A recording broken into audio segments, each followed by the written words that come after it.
In the previous video related to equilibrium, we talked about the or ionic product of water. In this one, we are going to be talking about the pH scale. First of all, thank you so much for interacting with my posts. That definitely provides me with the encouragement and, the constant work that I love to do, but it just is a validation that I'm doing something that people actually need and use. So thank you. So in the previous video, we ended it with the fact that when the concentration of H3O plus is greater than that of OH minus, it is an acidic solution. When they're equal, it's basic. And when H3O plus is less than the OH minus, oh my god. Okay, it's been a long day, so I'm sorry. So if they're equal, it's actually neutral. And then when H3O plus is less than OH minus, then it is basic. So this is what we ended at.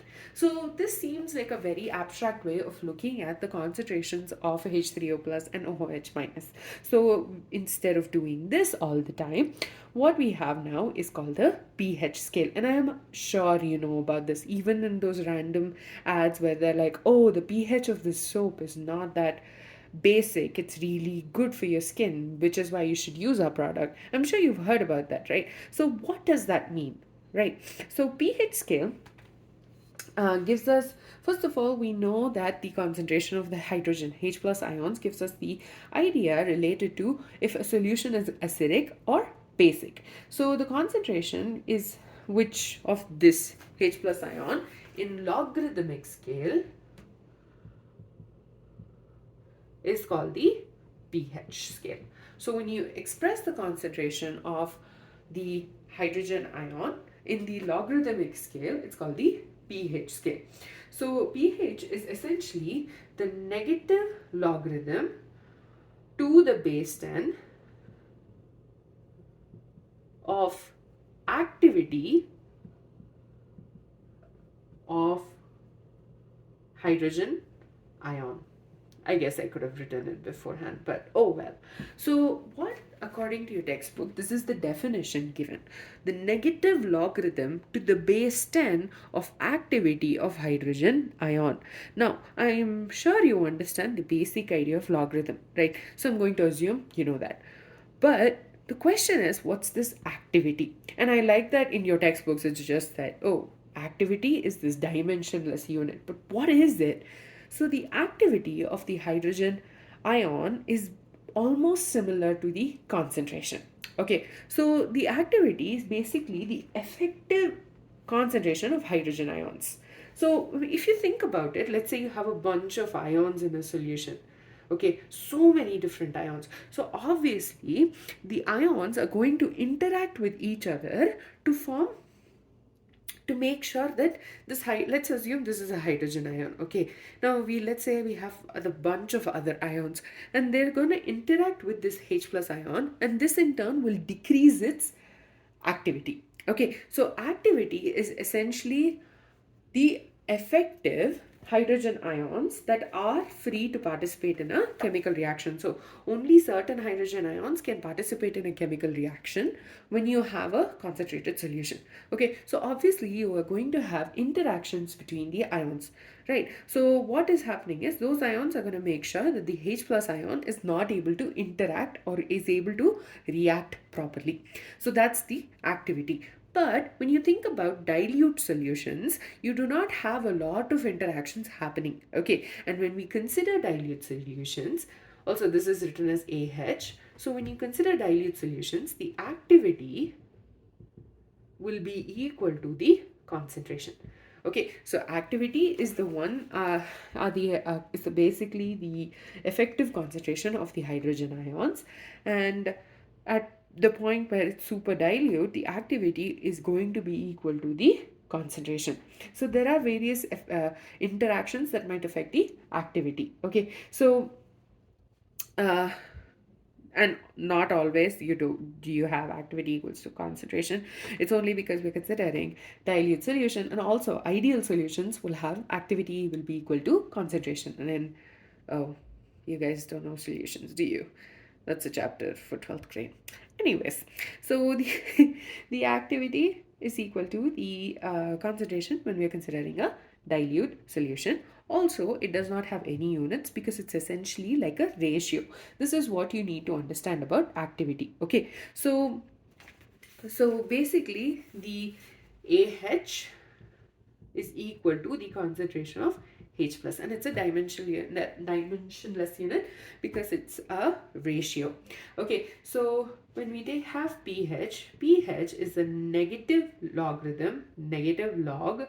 the base 10 of activity of hydrogen. Okay, or this is further equal to minus log concentration of H plus. Okay, so this is the pH. This is the important thing. Now, for pure water at 298 Kelvin, concentration of H plus equals to 1 into 10 to the power minus 7 m, right? So, pH of this would be equal to minus log 10 to the power minus 7, and this is giving us 7. So, pH equals to 7. The next one is HCl. HCl, the concentration at the same temperature is of H plus is equal to 10 to the power minus 2. So pH will be equal to minus log 10 to the power minus 2, which is 2. And for NaOH, I'm assuming I took NaOH. Concentration of OH minus will be equal to 10 to the power minus 4, and you have concentration from the, and we know that the concentration of H plus is 10 to the power minus 10 molar, and we are considering pH. So pH will be equal to minus log 10 to the power minus 10, which is equal to 10. Okay, so for acidic solutions, you have pH equals to, pH of acidic solute. Okay, I'll write this here. So pH for acidic is going to be less than 7. pH for neutral will be equal to 7, and pH for bases are going to be greater than 7. Okay, so pH is like a scale, and for acidic you have it less than 7, basic you have greater than 7, and neutral it's going to be equal to 7. Okay, so you might wonder, okay, how much is this going to go on till? So we know from the previous video that Kw, that is the ionic product, the constant for water, equals to concentration of H3O plus into the concentration of OH minus, right? Now let's take which is equal to 10 to the power minus 14. So let's take minus log on both sides. So minus log Kw will be equal to minus log concentration H3O plus into concentration of OH minus. Okay, now this can be simplified further to give us minus log concentration of H3O plus into minus log concentration of OH minus. So when we consider this, now basically minus log Kw is my pKw equals to pH, because concentration of H3O plus POH, and this is equal to 14. So in the end we are left with pKw equals to, from if we take minus log 10 to the power minus 14, so that's equal to 14. So in the end our pH scale is going to go up till 14. Okay, so you're going to have a scale with 1 through 14 where 7 is in between. Okay, so this is just for you to understand how you got 14. Why is that so specific? It's because of the concentration of H plus and OH minus ions in the the total concentration of it being equal to 10 to the power minus 14. From there we've gotten that 14. Okay, so 1 2, and this is something you just need to have a basic idea about. So you have 1 on the left. Oh, it's still outside the board. Let's see. Okay, so the 1 is on the left extreme, 14 is on the right extreme. So from 1 to so from 1 to, or sorry, you have 0 as well. So 0 to 2 you have strongly acidic. 4 to 7, 2 to 4 is moderately acidic, and 4 to 7 is weakly acidic. So 0 to 2 strongly acidic, 2 to 4 is moderately acidic, and 4 to 7 is weakly acidic. And then the same thing goes forward. So 7 to 10 is weakly basic, 10 to 12, if I'm not wrong, is moderately basic, and 12 to 14 is strongly basic. So the acidity and the strength of an acid and base is determined based on the pH scale.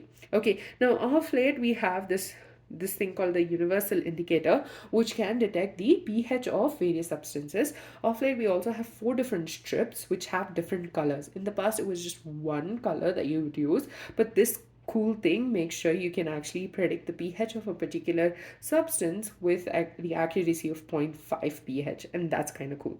So basically we are just using that as a visual indicator to see that the pH of that particular substance is either acidic, basic, how acidic or how basic it is. And 7 is usually green. That's always ingrained in my brain. And not just that, we can't just use pH papers all the time. Like in the lab there are times where I personally have to make certain certain solvents and stuff, where I need to have a specific pH for my for the solvent. So instead over there I would not use a pH paper, I would use something called a pH meter. So pH meter works on the principle related to the it has it has a greater accuracy, and I just realized you don't really need to know about the principles and stuff, but basically it gives me a precision of up to 0.001, so we can determine the pH of that particular substance up to 0.001.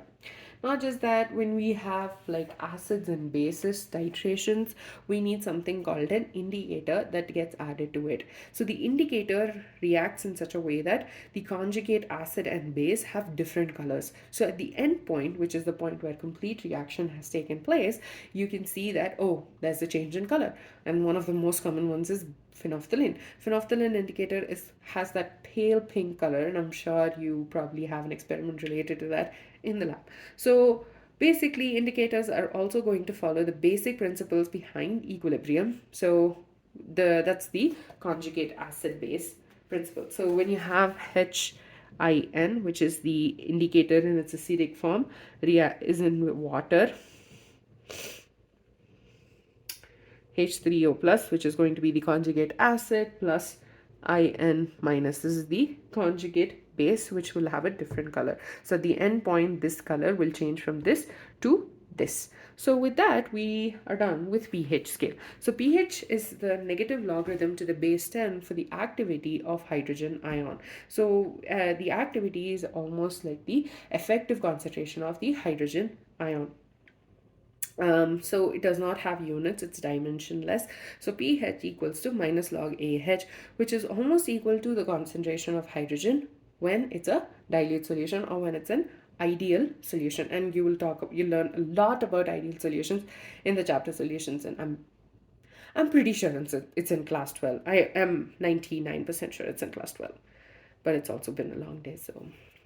So we know the concentration of H plus is 1 into 10 to the power minus 7 molar. So the pH is minus log 10 to the power minus 7. So pH is 7.